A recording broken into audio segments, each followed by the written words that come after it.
President Trump's State of the Union address is just hours away. He's promising it will be a long one. With me now is CNN chief data analyst Harry Enten. A long speech to Congress by President Trump isn't that unusual, is it? I mean, but now he's telling us it's going to be long, so it could be really long. It could be the greatest, longest speech in American history. You know, I'm going to paraphrase my cousin Vinny. When I heard that Trump was going to give a long speech, what a freaking surprise that was. Because I mean, just take a look. I mean, hello, President addresses to Congress. The average for president since 1964, 54 minutes. Donald Trump, over the course of his two presidencies, look at this, 80 minutes. He goes on average more than 26 minutes, more than 25 minutes longer than the average president. So when he says, oh, it's going to be a long one, well, that fits with history, Sarah Seidner. I thought you were going to do the Marissa Tomei thing. My biological clock is ticking like this. Anyway, is there any sign that Trump's speeches are actually, though, getting shorter? Obviously, he says this one's going to be long, but shorter over time or no? No.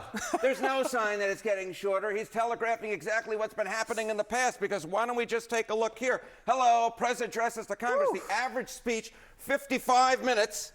Look at this one. The last one was more than an hour and a half, blew past the previous record belonging to William Jefferson Clinton. Look at this, 99 minutes. He went 99 minutes last year, which wasn't technically a State of the Union address, by the way, but it was still an address to a joint session of Congress. So we'll see if he's able to break the record for any address to a joint session of Congress that he himself set a year ago. Donald Trump likes to break records, and when it comes to making us listen to him for a longer period of time, he does a very good job of breaking those records. He's going longer while people have shorter attention spans. So who is going to be watching this exactly? Because we know some Democrats are not even going to show up for this in person. Who typically watches State of the Union speeches? Yeah, for Democrats, sometimes less is more when it comes to President Trump. But for Republicans, sometimes more is more. And those are the people who actually tune in to watch these speeches. It's the partisan crowd. He's not actually going after independents. He's talking to his base, and we can see that from last year, right?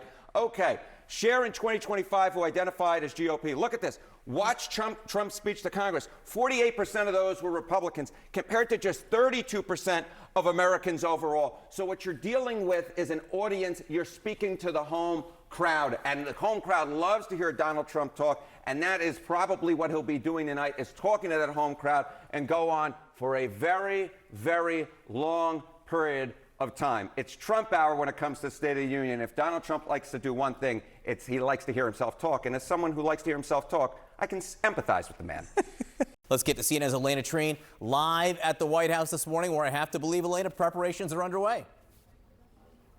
Oh, absolutely, John. And he also spent a good portion of yesterday, I'm told, the president preparing for tonight as well. I do just want to go back to that clip you played of the president with him saying it's likely to be a long speech. I'd remind you that last year he gave an address to Congress. It wasn't an official State of the Union address, but essentially it was. And that was 99 minutes. Him saying that this is going to be a long speech tonight, it could have ultimately hit the 100-minute mark. We'll have to see. But look, he's really planning to tick through what he deems as his administration's biggest accomplishments from his first year in office. A lot of that is going to be him talking about his policies that he ushered in last year with Congress, you know, the tax cuts included in that. I'm told he's expected to talk about what he's been doing to try and lower prescription drug prices. But a lot of this as well is going to be kind of marking a big milestone this year for America. America's 250th anniversary, something that the president has been very much hyped up about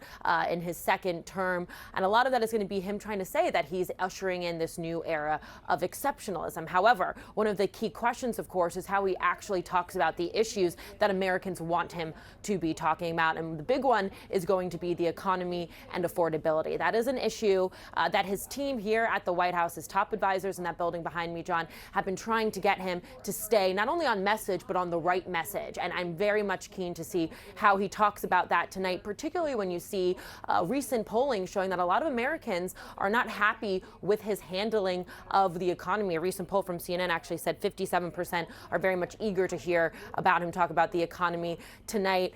from what I've been told from my sources, he's expected to kind of talk through and specifically actually talk about American stories that he believes kind of props him up on this issue. But another thing I'll be watching for, of course, is the people that he's going to have in front of him. You mentioned the Supreme Court, that tariff decision on just Friday where they really rebuked him.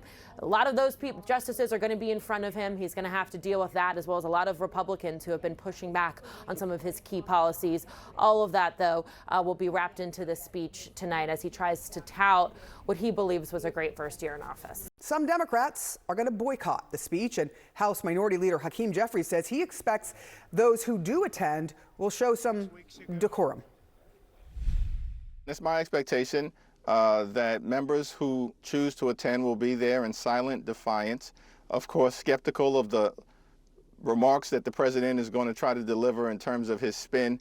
But he's not going to be able to spin his way out of the failures that have occurred over the last 400 days or so. Joining me now are Margaret Tlaib and senior contributor for Axios, and Jackie Kucinich, the Washington bureau chief for the Boston Globe, where it has been freezing, but luckily you're both in D.C. So first to you, Margaret. The latest CNN poll has President Trump at 36% approval rating. Trump says it's going to be a long speech because he says we have so much to talk about, and he praised his own economy.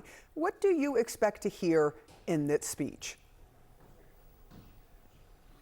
Well, on the issues, certainly, I expect him to make a forceful defense of his approach towards the economy and towards tariffs, and to blame other people, namely his political opponents, for things that aren't working, and to position successes in terms of numbers that we've heard him talk about already, the Dow, so on and so forth. But I think the question is, how much will he stick to the facts, and will those facts check out with the fact checkers? And how much will it become personalized? How quickly will it turn personal? And how will that impact Republicans who are standing for office in the midterms? I think a lot of the Republicans in the room are concerned that he may go off track and lean into, arguments that are unpopular with that very important group of independent voters.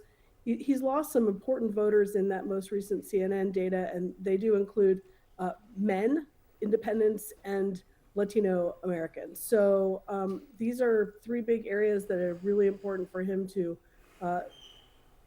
stop his losses and try to turn things around. And whether he can do that the way Americans currently are experiencing the economy is a very big question indeed. Yeah, I mean, I remember a time when Biden was saying things are going well and Americans were screaming, no, they're not. And you seem to have the same thing happening here. So I guess to you, Jackie, if this is the unofficial kickoff of the midterms, what is Trump's core argument to voters? Is it the economy is strong, trust me? Or is it more about drawing this stark contrast with Democrats on things like immigration, crime, and foreign policy? I think it's both and, Sarah, because you've seen him somewhat make this argument. He seems to end up in different places, but his advisors want him to make the affordability argument, talk about how he's trying to make the economy better, and contrast it with Democrats. The question is, can he do it past tonight? I'm a little skeptical about the weight of this particular speech, because the State of the Union used to be the one opportunity where Americans really were plugged into the president. He had everyone's full attention.